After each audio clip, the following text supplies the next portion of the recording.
Hi,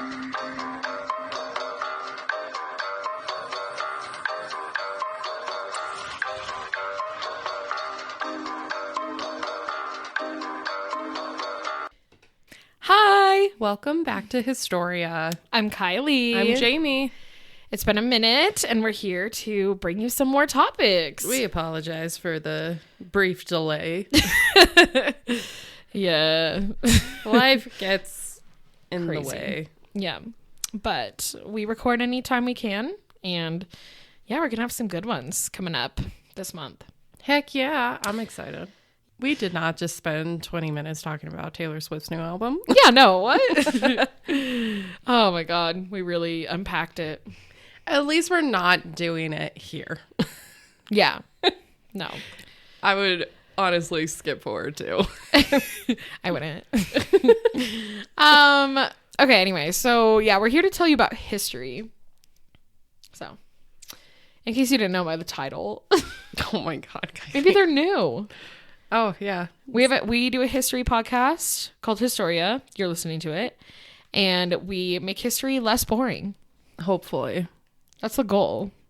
Yes, because that is like almost everybody's topic when you ask them, what was your least favorite subject in high school? They're going to tell you history most of the time, other than math. Mm-hmm. Because they teach you the stuff you don't want to learn about. Yeah, and they presidents. teach in a boring way. They do, because they don't make any of the fun, they don't make any fun activities because everything is standardized testing. I have a huge dilemma with that.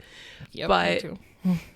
Yeah, they don't share like stories of like very interesting, like they share stories of interesting people, but I mean there's so much to unpack.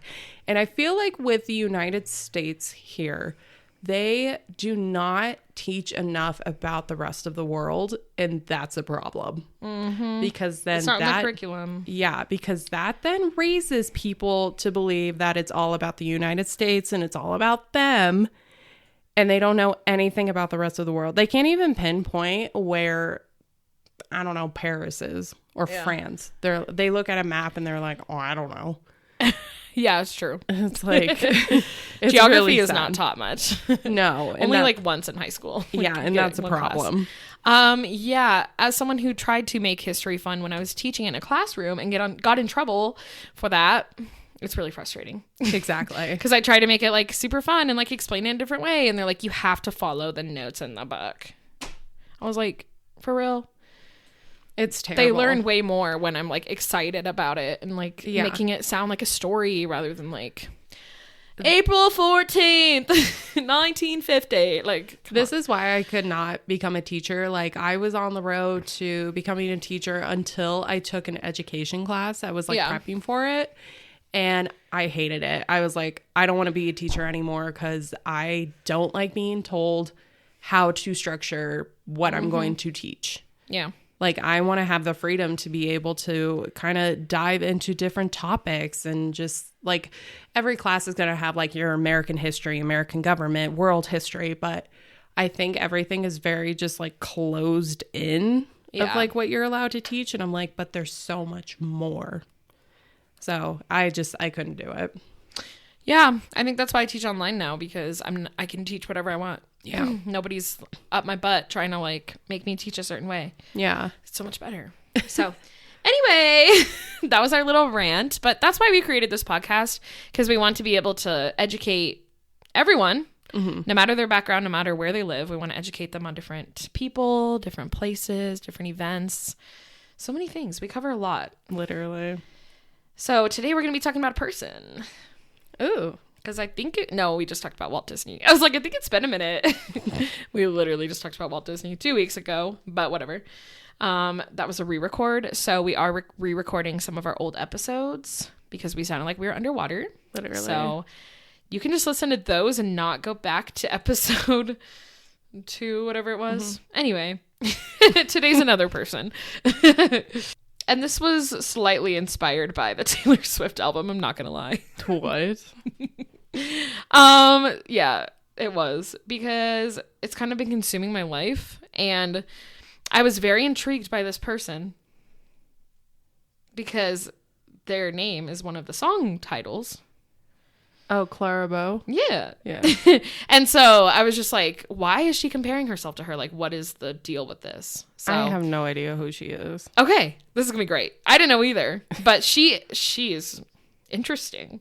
So this is a fun one. And I love old Hollywood. Like, I think old Hollywood is like one of my favorite topics to learn about. Oh, it was a different time. Oh, yeah. So that's who we're talking about. We're talking about a Hollywood star today, Clara Bow. Okay, you ready? Yeah. Okay, so my sources come from EP Studios. There's a article called The Bittersweet Life of Clara Bow by Mand. Yeah, bittersweet is a good way to describe it. I would just call it bitter probably, but whatever. She had a really rough life. Okay. And then I also used biography.com.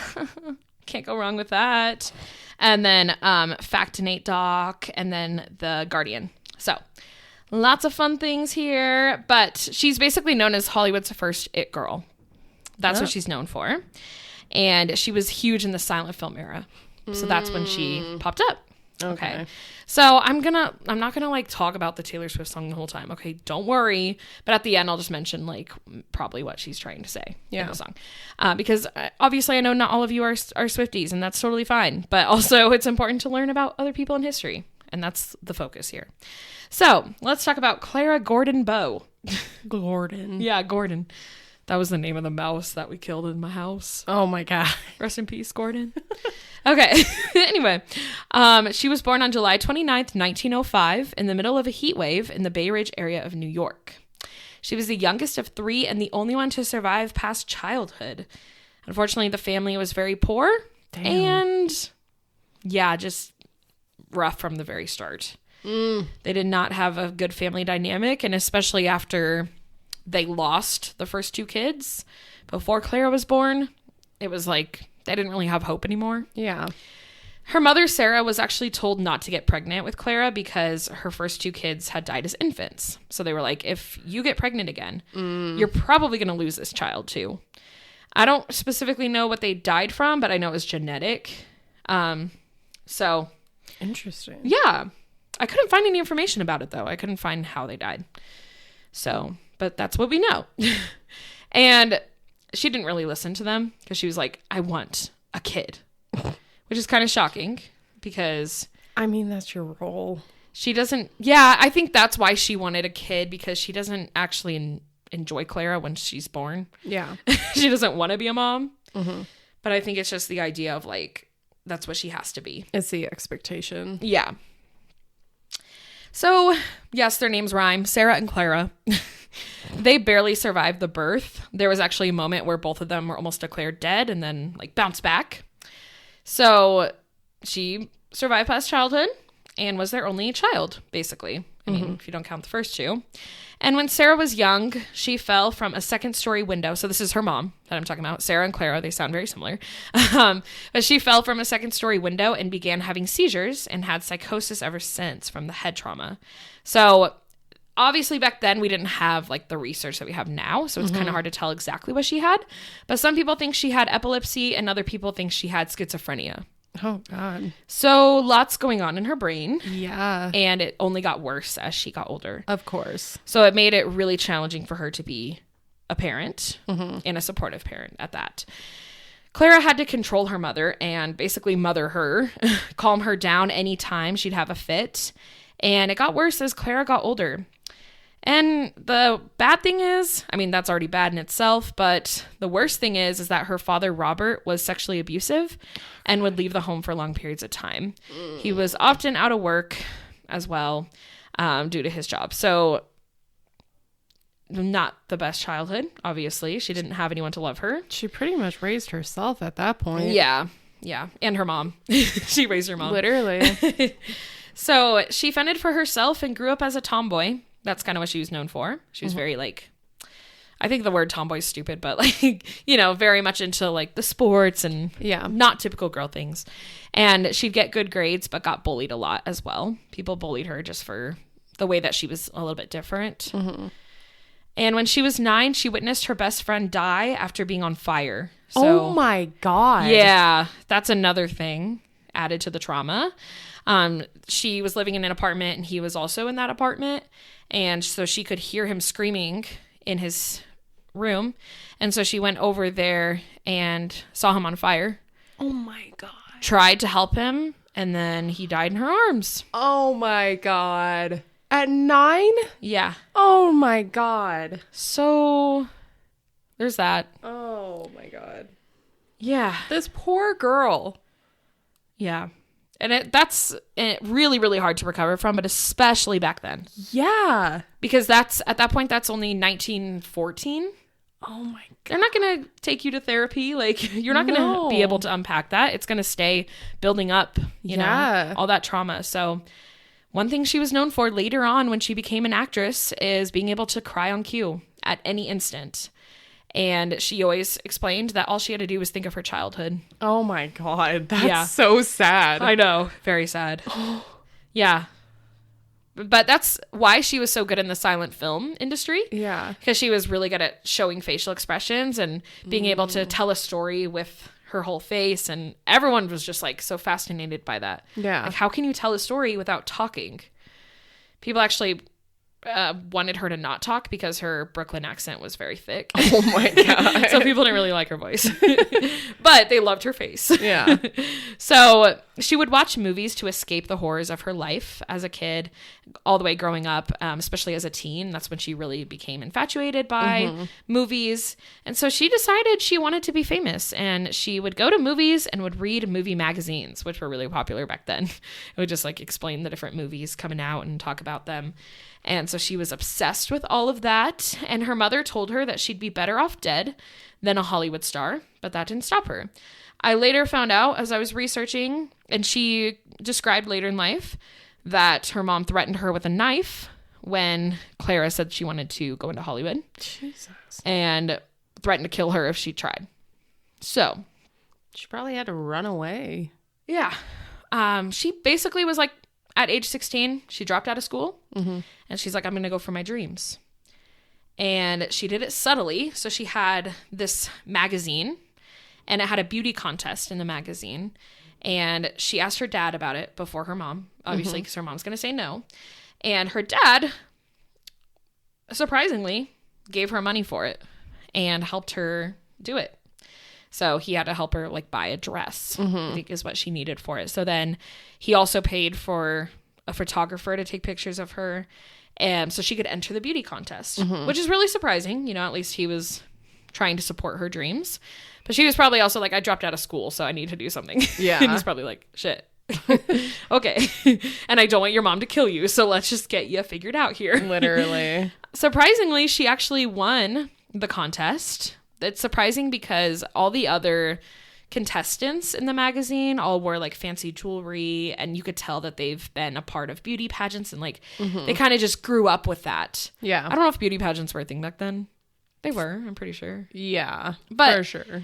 I mean, they had money, they had the means to do it, and most of the time their parents wanted them to do it more than them. So she was very surprised she won because all she was wearing was just a simple dress, like all she could afford. But she won, and that caused her to get a small part in a 1922 film called Beyond the Rainbow. Unfortunately, her scenes ended up being cut, but this was a really good starting place for her because she could see that she is actually capable of doing it. So this was still an accomplishment for her, and she decided she's going to just use the same dress for all the auditions, and that's what she did. So she never had to go buy a new dress. She would just use the same one. Love it. She really used what she had. So she kept auditioning in studios in New York, and she landed a part in 1922's Down to the Sea and Ships. She had a secondary role, but was noticed by critics and viewers. People instantly were like glued to her. She was she was so interesting to watch. And these were silent films, by the way. On January 5th, 1923, her mom, Sarah, died at age 43 from her epilepsy, is what we think. And one thing that happened is at the funeral, Clara got so angry and tried to jump into the grave to be with her. Oh my God. And then she got mad because everyone was acting like they loved her mom and like making speeches and stuff. So she yelled at everyone and said none of them had loved or cared for her mother when she was alive. Damn. So that just kind of shows you her temper. And I think that's how she coped with the loss because Obviously, I think she was hoping that she'd have a better relationship with her mom. Yeah. And it's also like, even if you don't have a good relationship, that's her mom. Yeah. You know? And she's only 43. She probably knew something was wrong with her. Yeah. And so she wanted to be there for her. Yeah, and she was like her biggest support system. Yeah. As her mom was going through things. So I think that's why she wanted to go into the grave with her. Just because she didn't want her to be alone. So that's really sad. Yeah. But of course, this spread and the media was like, oh, Clara's crazy. This new actress is crazy. She did this at a funeral. You know how it is. Yeah. But she was like, whatever, they can say what they want about me. That's kind of how she felt throughout her whole career. Yeah. And she moved to Hollywood and began starring in film after film. So this was where it all began. I think once her mom died, she knew nothing was stopping her now and she could just go for it. Mm-hmm. So she signed with Preferred Pictures and starred in an array of silent films like Black Oxen, I don't know any of these, but Black Oxen 1923, Grit 1924, Wine 1924, and The Plastic Age 1925, and The Dancing Mothers 1926. So one after the other, pretty quick. Her and her agent moved to Paramount Pictures in 1926 after her agent dealt with bankruptcy. So now she's working with Paramount, which is a huge company. Yeah. And her fame came after starring in 1927's It. This was like her biggest movie that she was in. It was a huge success, and it gave her the name The It Girl. Wow. Yeah. So everyone called her that. And it's not It like Stephen King's It. Okay, guys, just have to clarify. It's not that. She gained fame quickly due to her beauty and her thick Brooklyn accent. Some people loved it, some people hated it. But they loved her huge eyes. That's what she was known for. She had these round eyes, big eyelashes, and really big facial expressions that actually helped inspire the look of Betty Boop. So if you look at a side by side, you can see that. Yeah. Okay. So if you don't know what she looks like, there's going to be a picture that I'll post. But also, if you've ever seen Betty Boop, that's it. Was that the inspiration? Mm-hmm. Oh my God. That makes sense. Yeah. Her hair was always a vibrant red, but you didn't really see that with the black and white pictures. Yeah. But everyone around knew once her name kind of started spreading, everyone wanted their hair to be that red color. Yeah. So it would sell out in stores, and she always talked about like what specific color she used. So everyone would try to copy her. What was her original hair color? Do you know? I'm guessing black, because in some pictures it looks black. It's hard to tell because there's like black and white. Yeah. And even when they like change it, kind of looks like a red black. Yeah. But she might just be naturally redhead. That's probably it. But she probably just made it very vibrant. Yeah. Yeah. Because, it's just hard to tell with pictures. And I didn't see a lot of colored pictures of her. Yeah. Like, these were the ones I kept seeing where it's, like, brownish red. But, like, this was, like, it's kind of like the Lucille Ball red. Okay. But, yeah, you see that face. Like, yeah. Betty Boop. Her eyes. The other big thing she was known for, and a trend that she started, was the heart lips. So it was like taking lipstick and drawing a heart. That was her. She started that. And that was another trend that everyone was like, oh, I'm going to do that. If Clara does it, I'm going to do it. Oh my God. So then they started doing that to their lips. It's like Regina George. So people would actually call the lipstick thing putting their Clara Bow on. So they'd be like, did you bring your Clara Bow? And then they put the lipstick on. So she really was a fashion icon. She was known as the It Girl because I think people were just like something new and exciting. Yeah. So, and she was always looking for affection and attention anywhere she could get. Makes sense. She didn't get it as a kid. She's still not getting it as an adult. She's kind of an adult, almost there.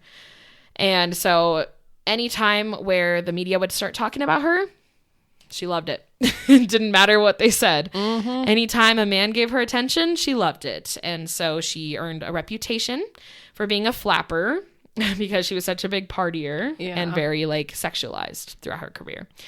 And she was always known to be like scandalous and like hit on men everywhere she went. So that was a big thing. And she didn't care. She didn't care what people thought of her because, again, she's getting the attention and the affection. And she was very comfortable with her sex symbol persona, and she made cinematic history in 1927 for Wings. It won the first Oscar for Best Picture. She had, I don't know exactly what she had to do in it, but I think she was like mostly naked and was just like very out there with her body. And a lot of women back then were not. So she stood out in that sense. Yeah. People could see the confidence in her. And other actresses considered her to be a mean girl because she always wanted to play the lead. I don't remember the exact actress, but she was in a movie with someone, and the other actress was the lead. And she went up to her and said, I don't think you should play that part. I think I should. And the girl was like, what are you talking about? Like, you can't just make that decision. She's like, nah, I'm not going to be in this movie if I can't play that part. Like, she was just that type of person. Whatever she wanted, she was going to get. Oh, God. And it wasn't in a nice way. It was in a very New York way. Oh yeah. It's the best way I can describe it. But yeah, so she was like, I'm hot shit. Like, I'm the best. And so I deserve the best. And it was really hard to work with her. Yeah, I bet. A lot of people complain about it. One of her directors actually described her full of nervous energy and pitifully eager to please everyone. Oh, God. That kind of sums it up. I feel like that really breaks it, because if she's trying to please everyone, but she's also trying to convince that like she's the best. Yeah. I feel like that's just like, okay, which is it? Yeah. I think she strives to be the best so that she can please everyone. And but it is a lot. Like, I just want to know her brain. Yeah. Like what's going on in there, and like what her intention is, I guess. But one thing directors did say is like, the more that you gave her direction, and once you were out of rehearsal, then she could put on a show. Like, she knew exactly what she was doing. So although it was hard to work with her, it was worth it in the end. And she made them lots of money. And so, yeah, she just didn't have the best reputation. People didn't really like her. Yeah. People actually called her bird brain and said she was so dumb and couldn't act. Like, her co-stars bullied her the same way she was bullied growing up. And I think she just didn't know how to be loved. And like, she probably was like, why do I have to be nice to people if no one's ever been nice to me? Oh, yeah. That's like what I'm thinking is the thought process. I could see that. Yeah. It's really sad. She was actually very smart, though. So even though people called her bird brain, she was very smart. She always had good grades in school, and she just needed direction. She just needed someone to be like, okay, chill for a sec. We can do your ideas later, but we're going to do this for now. You know, she just needed that. Yeah. It makes sense. She didn't have that growing up. So it all ties back to her childhood. It's crazy. But she was also known to be the most overworked and underpaid actor in Hollywood, unfortunately. Yeah. And she never tried to keep private and was open about her many affairs with male actors and directors. She regularly appeared in bad light and gossip magazines. So she was constantly known for sleeping with men on set. There was one movie she was in where the whole set was sleeping together, and like the whole cast was. And I think like most of the women in the movie got pregnant. Oh my God. At the same time. I was like... Yeah. So there was a lot going on. But the thing is that she was open about it, whereas the rest of Hollywood was like, hush, hush. Yeah. And they're like, I would never do that. So that also pissed people off, because they're like, why is she so open about Why things? is she spilling my dirty laundry? Yeah, exactly. But yeah, she was always condemned for her sex life by other actors who were doing the same thing, just privately. And she was unmarried, so she's like, what's the big deal? I'm not in a relationship. Like, I can have fun. It's fine. The original guy who played Dracula, like in the very first Dracula movie, Yeah. her and him had a thing for a while. And he became obsessed with her to the point where he had a naked picture of her, had it in a giant frame above his bed. And even after they called things off, he kept it up there until the day he died. And he got married twice and still had a naked picture of her on the wall. Oh my God. No wonder why he was married twice. I know. They're probably like, can you imagine just going to someone's house and being like, is that your ex-girlfriend? Like, oh God. Come on. But yeah, they were like not in love, but they had a thing for a very long time. Yeah. So that shows you a little bit of her romantic life. She was not ashamed of it. And in the other movies, in her movies, the other actors looked like robots. So the critics would be like, everyone was so boring except for her. She was so animated and alive. Mm-hmm. So people really appreciated that about her. It's like she is entertaining to watch, whereas everyone else looks the same. Mm-hmm. And she actually transitioned to talking movies in 1929, which they're actually called talkies. And this was something she didn't really want to do, but it was the new trend. Like, people were going away from the silent film era, moving more into these movies where you talk. Yeah. And so she's like, all right, I guess if I want to succeed as an actress, I kind of have to do it. So she was in a movie called The Wild Party in 1929. And then she was in something called The Saturday Night Kid and True to the Navy in 1930. So she did a few movies, and people were thrown off by her accent because some of them had never heard her talk before. Oh, God. But they still loved her, and they wanted her to continue doing the movies. And Clara actually hated doing the talkies because they were limiting. She felt like she had to be stuck on the script and say what they wanted her to say, mm-hmm. instead of like kind of telling the story with her face however she wanted to. So she didn't like that. She also didn't like the fact that there was always like hanging microphones above them. Oh. She thought it was distracting. So she was constantly complaining like, oh, can we get this out of here? Like, come on. I don't want this in my face. Like, yeah, she did not like it at all. And this is actually where her downfall begins, because mentally she's kind of acting like her mom. She's getting to that point. Whatever her mom had, unfortunately, she had to. And she began relying on pills to get her through each day. So every day filming, she'd be drugged up. Mm-hmm.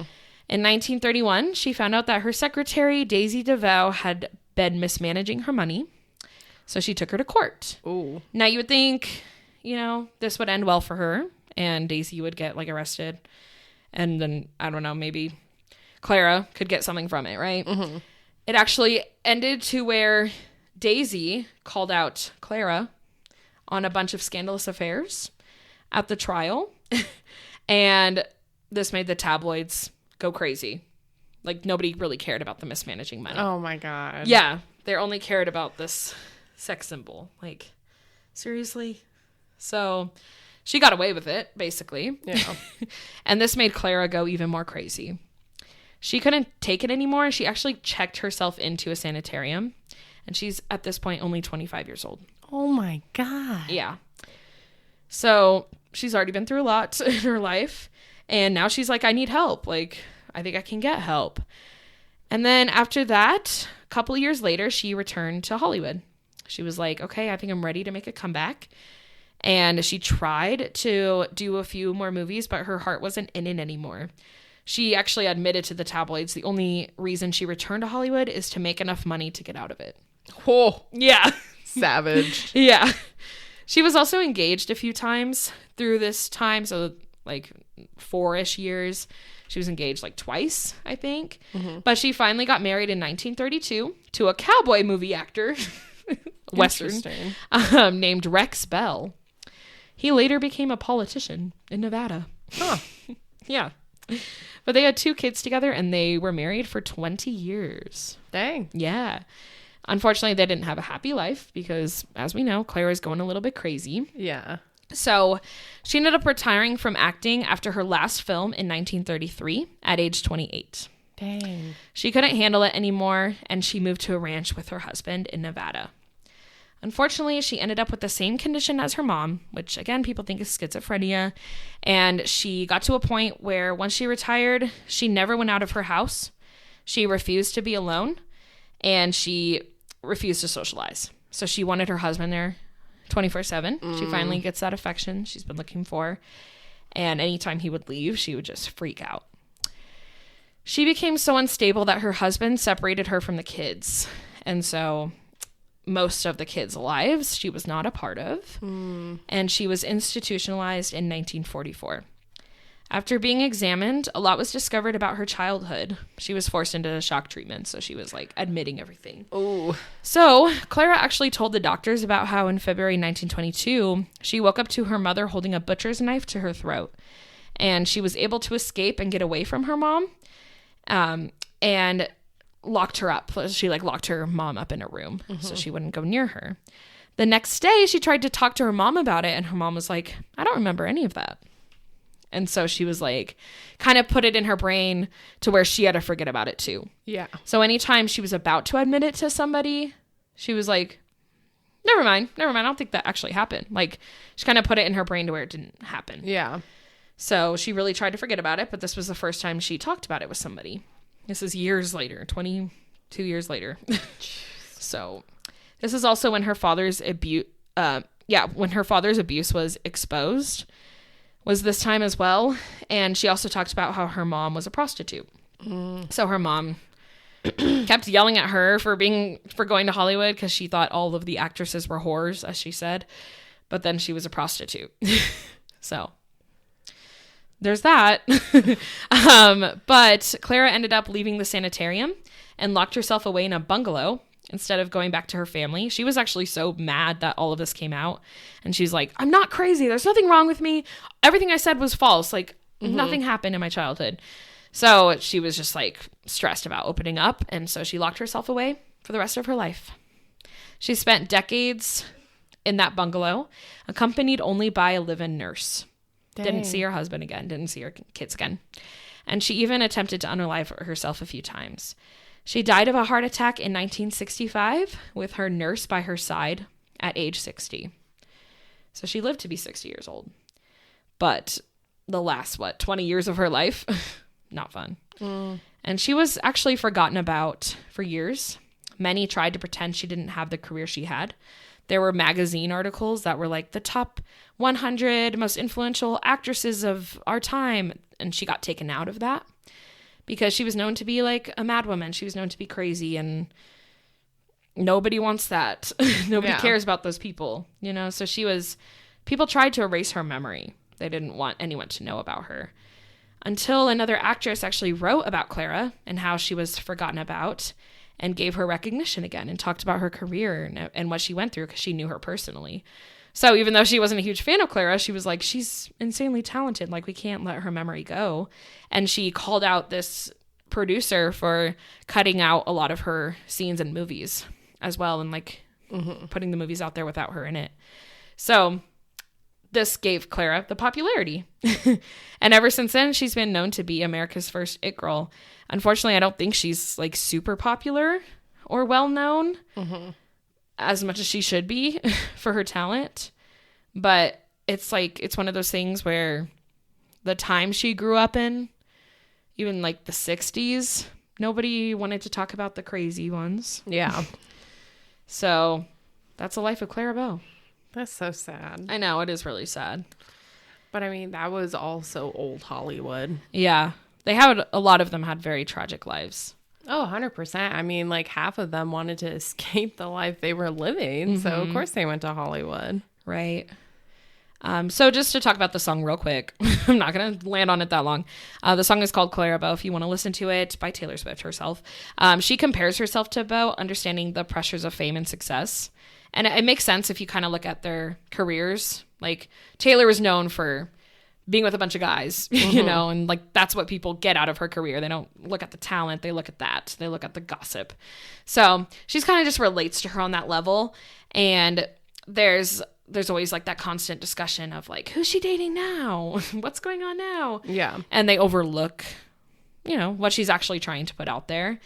But one really cool thing is, ever since the song was released, so like 3 days ago, Clara's great-granddaughter, Nicole Cisneros, actually responded to the song, saying that she appreciates Taylor recognizing her legacy because, again, nobody really talks about her. Yeah. And so now she's going to have some fame, and people are going to research, like, who is this woman due to this song? Dude, I bet her movies are going to become really big. Yeah. So I think that's really cool. And I love that that Taylor did that, because I think she was probably interested in her life and was just like blown away by it. And then in the song, it's like Clara Bow, and then the next one is Stevie Nicks, and then it's Taylor Swift. So it's like kind of shows you, like, as the years go, there's always someone that's like an icon for a period of time. Yeah. And then people are like, wow, they deserve so much. and then they move on to the next person. So I think that's what a big part of the song is. But when I first heard it, I was like, I don't know what's going on. So I'm glad I researched this to kind of see like how they're similar. Yeah. And I don't know much about Stevie Nicks' life, but I'm sure it's similar too. So, but yeah. And Nicole said that it like perfectly, encapsulates. Is that the word? Yeah. How she would feel as the it girl in Hollywood. Yeah. She's like, that's exactly how Clara felt from what she read about her and stuff. So yeah, that's the life of Clara Bow though. And honestly, I'm thankful for the song because it led me to research her. And she's really interesting. But I always love that when yeah, songwriters do that because there are a lot of like people in old Hollywood or just like in history that get people overlooked. People forget about them. Yeah. Even with how much they impacted whatever. Yeah. Yeah, I'm glad I researched it. I was just so curious. I was going to research her life anyway. So I was like, let's just make it a podcast. So there you go. A tragic story. Love it. But I'm sure the next few weeks won't be sad. Jamie and I were just talking last night and she was like, I don't have any sad topics. And I was like, yay, me neither. And then I forgot that this one was really sad. So we'll see. My next topic is just fun. Mine are fun, but I guess it's how there's you highs look and at lows it. to everything. Yeah. Yeah. Okay. All right. Where can you find us? You can find us on Instagram and TikTok at Historia the Podcast. You can also email us at historiathepodcast@gmail.com. You can rate this podcast. Give us 5 stars if you feel so inclined. Much appreciated. Yeah. And then if it allows you to leave a little review, feel free to just say something. It could be your favorite color. I don't care. Just let us know that you're listening. And we appreciate you all. Yes. Thank you so much for listening. We'll catch you next week. Alrighty. We'll talk to you then. Bye. Bye.